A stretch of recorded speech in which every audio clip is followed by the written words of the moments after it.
intimacy for women is, it's a celebration of the relationship.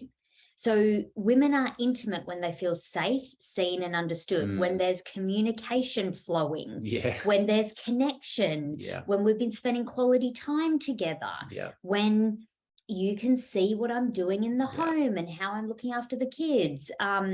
When women feel safe, seen, and understood. Like that is the key. When you're ticking all those boxes, man, when you're really making sure that they're safe. And that's not physically safe these days, because obviously we haven't got to hunt and kill animals. Yeah, I mean, it can be, predators, but a lot of the time it's like you're listening to me. You understand what's going on with me. You're interested in my world and what's been happening.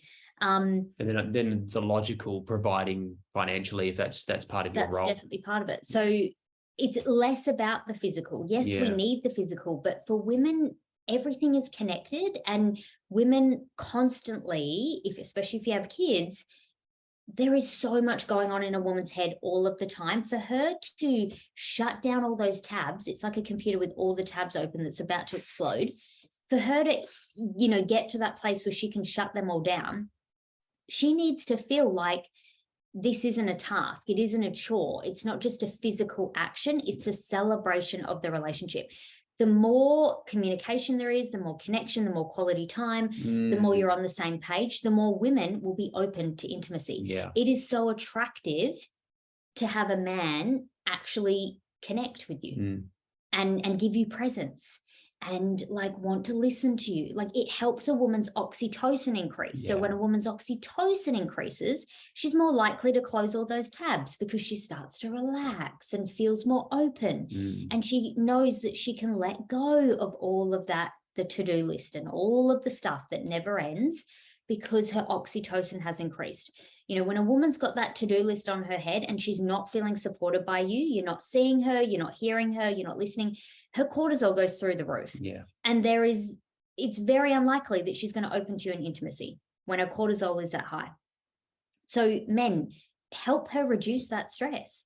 Learn skills and tools to learn how to listen deeply, not hear, listen deeply. There's a massive difference. Adam had to, this was life-changing for our relationship. It's been a really hard skill to learn, because we don't have time to go into it now, but the way we communicate is so different. And learning how to do that is something we cover in depth in our program for anyone interested in those differences in communication. But that was a life changer for me. Life changer. Yeah. He was like, once he learned that, he was like, what? Yeah, it's really that simple. Yeah.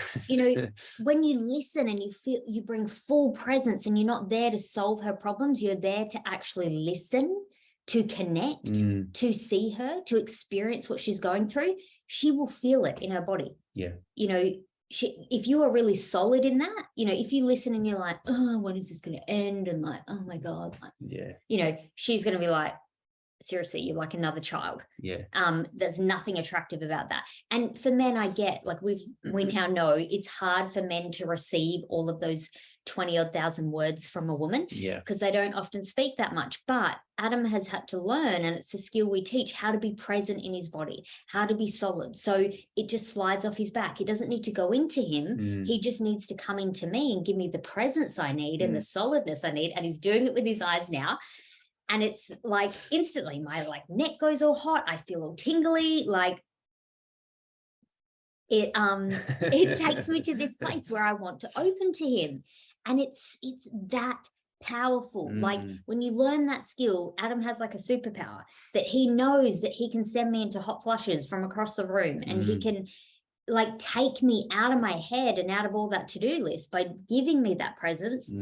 And it comes back again, and I feel it in my body, and I feel pulled to him, and I want to open to him. And we teach that. It's really powerful.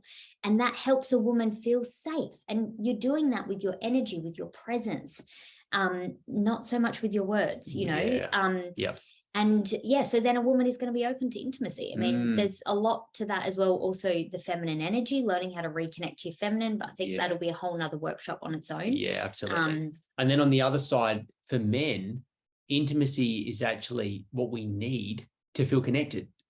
So the women need the communication. They need to feel safe. To seen and understood. They need the connection. Whereas men just need the intimacy then to feel connected. Yeah. So it is the opposite. So it's really about like understanding that first and foremost, but then actually playing your part the men playing your part in giving the women what they need, which is you to deeply listen, like we just spoke about, make them feel safe, seen, and understood. Then they'll be open to having intimacy, and then you both win. Yeah. But in this scenario, it's really about the men learning to play their part. Yes.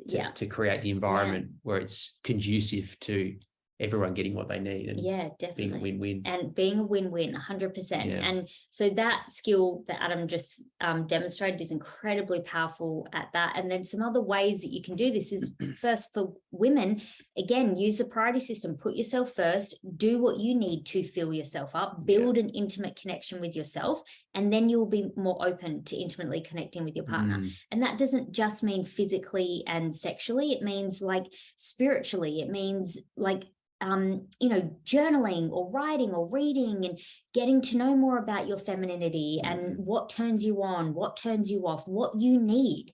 Like when I first started this, I was like, I don't even know what I need. I was such a people pleaser. Yeah. I got all my value and feeling loved and appreciated from meeting everybody else's needs. So initially it might be the same for you or your partner. I didn't even know what I needed. Adam didn't even know what he needed. Yeah. So reconnect back to yourself and ask yourself that question, what do I need to feel loved? How can I honor whatever that is? How can I fill myself up with love? How can I fill my love cup up, like Adam said, so that it's overflowing, so that I'm actually receptive to love, or I'm like a magnet for love because I'm already in that vibration. Yeah. I'm already connected to it. And same for the men too. A couple of questions you can ask. This is like a little extra bonus. A couple of things you can ask yourself. What do I need right now? And then start to give yourself what you need. But then also, what does my partner need? And then in those moments when you're communicating with her, ask yourself, what does she need right now? Get curious and try and feel what she's feeling, and try and don't fix her problems. That's a big no-no. But listen deeply and try and understand what she really is saying. Yeah, try and look underneath the words she's saying, because we both do this, but women do it a lot. We say these things on the surface, but we're looking for permission to meet a need underneath.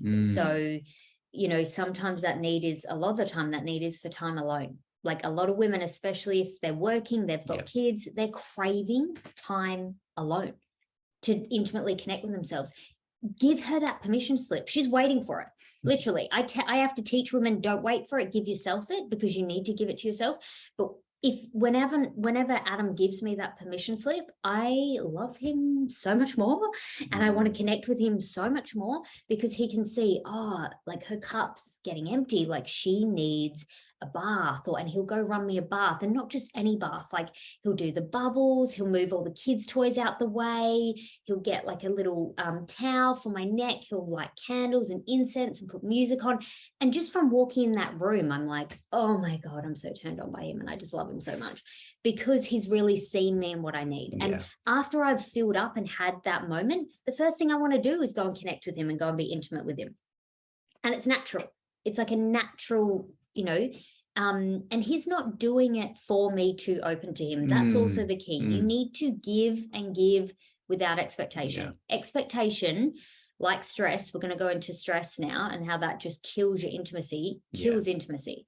Expectations, stress, assumptions really don't do anything for intimacy. They do the opposite.